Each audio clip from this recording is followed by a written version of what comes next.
Welcome back to A Celtic State of Mind when two become four. Brian Degnan and I did the pre-match. We're now joined by Kevin Graham and Lawrence Connolly. And we're going to talk about the first half. Kevin Graham, we've got a superstar in our midst. He could have scored another 2 or 3 goals in that first half. Talk to us about the movement of Furuhashi. Unbelievable. The passes look tremendous, and yes, they are good. But he's actually, because he's movement, he's asking for the ball in certain areas. I can't remember that kind of movement coming from our previous centre forward, the one that's sitting on the bench. Look, Paul, I actually thought you were talking about Greg Taylor there when you started building that up. Furuhashi, man, has been absolutely amazing. As you say, his movement, his energy, his enthusiasm is infectious. It's what you want to see for your number 8. The goal that he got chopped off, he was onside. The defender gives it away by not even sticking his hand up in the air. He was onside. It's a fantastic finish. He should have actually scored in the first 30 seconds. He's immense, absolutely brilliant. It's just great to see a guy who is vibing being a Celtic player.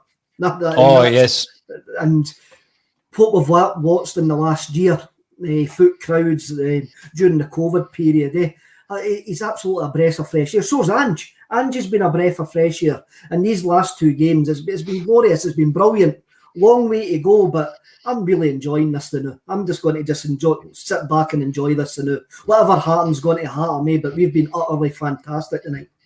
We have. Brian, we spoke before the game about the clear ability that the player possesses. But what you've also seen in that first half is a physical attribute that I think in the Scottish game is going to hold him in good stead. I think he was unlucky to be penalised against the big man with the mask on, because I actually felt as though twice Furuhashi could have gone down, but he stuck to the task, and it was a bit unfair when he was penalised and the free kick was given. Well, it's what we spoke about. I think me and you spoke about it off air, but intelligent players don't need to be big and physical and powerful. And yet he's given that grit, that determination, and that's making him win these balls. That's making him put people under pressure. His football intelligence is off the scale. His movement, how to use his body, how to use his frame, how to use his pace, tracking back. He's got it all. But I tell you what, another guy we spoke about before the game, and I said if you get a motivated and a fit Tom Rogic, you've got a dangerous player. I think he's been brilliant. I really do. I think his ball retention has been excellent. I think I spoke about dynamic in that midfield 3. I think it's been a joy to watch. I think every single time we get that ball played through to McGregor, we look dangerous. It feels like we can score at any time. And it's the first time I've said that for a long time. Brian brings up the performance of Tommy Rogic, Lawrence. Quite a few times in that first half, we were absolutely marvelling at the wizardry of the big Aussie. He's looking trim, he's looking nimble, his passing has been supreme in that first half. It just shows you what a changing manager can do to some players.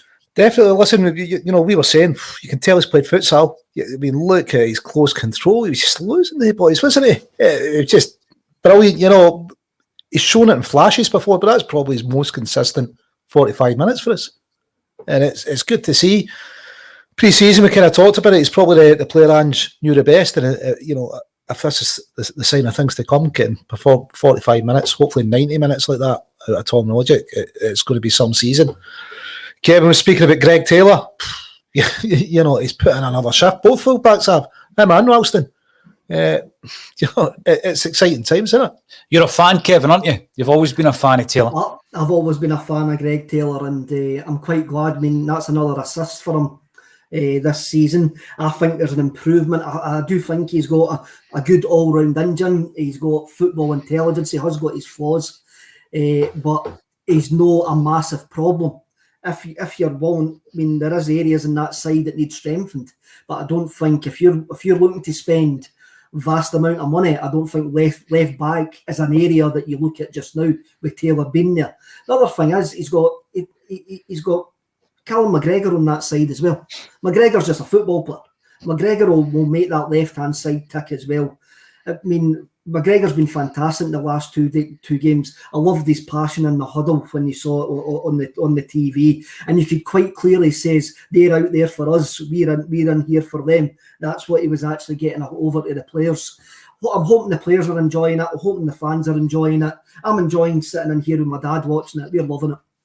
Absolutely. I mean, see, when you look at the priority areas, we spoke before, Brian and I, because you didn't bother turning up for the pre-match, Kev, and Lawrence was late, but we spoke before the game about priority areas, because at the beginning of the season, we were talking about the back four, and we were looking at the full-backs thinking, how can we start European qualification with those two at full-back? They're becoming less of a priority. I'm not saying we don't strengthen in these areas, but I still see centre-half as being the main priority. Do you reckon we will dip our toe into the loan market for a couple of players, Kev? Well, I think there's a wee rumour that the Japanese guy from Man City's at the stadium tonight, and that would be no surprise. It probably helped Furuhashi settle as well, have another Japanese player in the squad. I'm not just saying that's the only reason that Celtic are signing him. He didn't get signed for Man City if you haven't got some decent talent, and I'm sure Ange probably knows him. But we do need another centre half, and probably a loan signing there makes sense, because you have got Julian to come back as well. You have got Welsh, and you have got the young lad Murray. So bringing in somebody on loan from an elite football club, I think it ticks a lot of boxes, especially, again, it'll probably help Furuhashi. Even though he doesn't look like he needs help settling in, it could help him in the longer, when we get to the long, dark winter nights, it could help him having another Japanese player there. Yeah, absolutely. I mean, see, when you're looking at the back line and you're looking at that bench, Murray played for the Colts last night against Boness. It was last night, wasn't it? Every day just merges into one. Here at the studio, I need a Z bed. Just, that's about the only 4 or 5 hours I'm not setting broadcasts up. But when you're looking at that, Dane Murray's dropped back in there. We know that we had Hjelt who could play left side of the centre.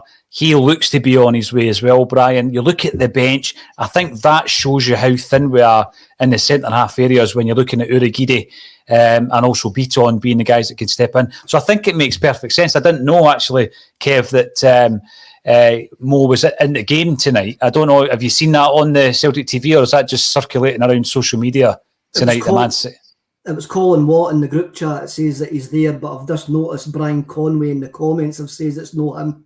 So all right. Who knows? So who knows? Colin Watt wanted to play Leo Connor at right back and Luke O'Connell in the centre of midfield. So I would take with a pinch of salt what Colin says. But let's talk a wee bit more. Sorry, Colin, if you're tuning in. I'm sure you're not. Let's talk a wee bit more about Tommy Rogic, because I think, he's a player, Brian, that I'd written off in a Celtic jersey. And, that's the beauty or the curse of doing daily broadcasts, is once you see it, it's out there. Yes, I had written Tommy Rogic off. And all of a sudden, he started to show us exactly what he's capable of. Consistency is key, though. I've still got that wee niggling doubt in my mind about the consistency element. But by God, he's looking tremendous. I didn't see him, going into that number 10 position and Turnbull pushing back. It's almost like we've got 2 players for 1 there. Absolutely. And I think that, when any new manager's in, you want to see players react. And the reaction we've had from all the players, I would suggest, or certainly all the players that are playing tonight, it's been excellent. And yeah, as I said at the start, a fit, determined, motivated Tom Rogic is a fantastic player to have in your team. And what that does is it really actually, although, we're still quite light on depth, if you look at the midfield, you've got James McCarthy, Sorrow, sitting cool on their heels on the bench, 2 players that could come in. Christie could drop back, Abada, Dembele still to come back. So there's still a lot to be excited about there. Although I do agree with Kevin yourself about another centre half, and I think a loan deal probably makes sense at centre half. And just on the midfield, I think Turnbull again, that deeper role definitely suits him.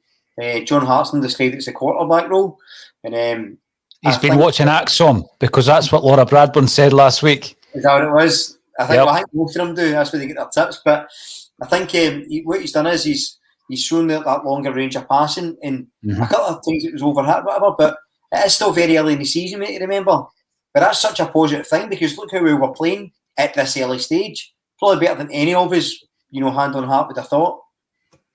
Oh, definitely, especially after the Tynecastle performance, of course. You mentioned James McCarthy. Lawrence, where is he going to, where's he going to fit in this team? It's great to have that depth. I think, like a lot of Celtic fans, it will be great to see McCarthy finally playing for Celtic. We've kind of thought it was going to happen for a long time. So did he, making his debut for Hamilton at the age of 15. Having been at Celtic, I think at the age of 13 for some trial games, etc. He's finally going to play, but where does he fit in the Celtic team? It's going to be hard for him to get in, but listen, we're going to have some amount of games, so you can see the squad getting rotated a bit. I think we get a bit of a surprise the line-up at the weekend, but it worked. But how often have we said that? Why are we playing defensive midfielders or so defensively minded against small teams at Celtic Park in SPL? And seems to have went, well, we don't need to do that, so we'll be more attacking. There'll be games where he thinks we need to be a bit more defensive, or maybe somebody needs a rest. And I think McCarthy will come in. I'd like to see him come in before the Rangers game, maybe get half an hour, 20 minutes somewhere, just getting one out. But I don't know how close to fitness he is at the moment, if he's got a bit of catching up to do. I suppose Ange's playing high energy, so a lot is going to depend on, is he going to be able to sustain that over 90 minutes, or is it just going to be bleeding him in with 20 minutes, half an hour here, just to get his fitness up? I think on you go, Kev.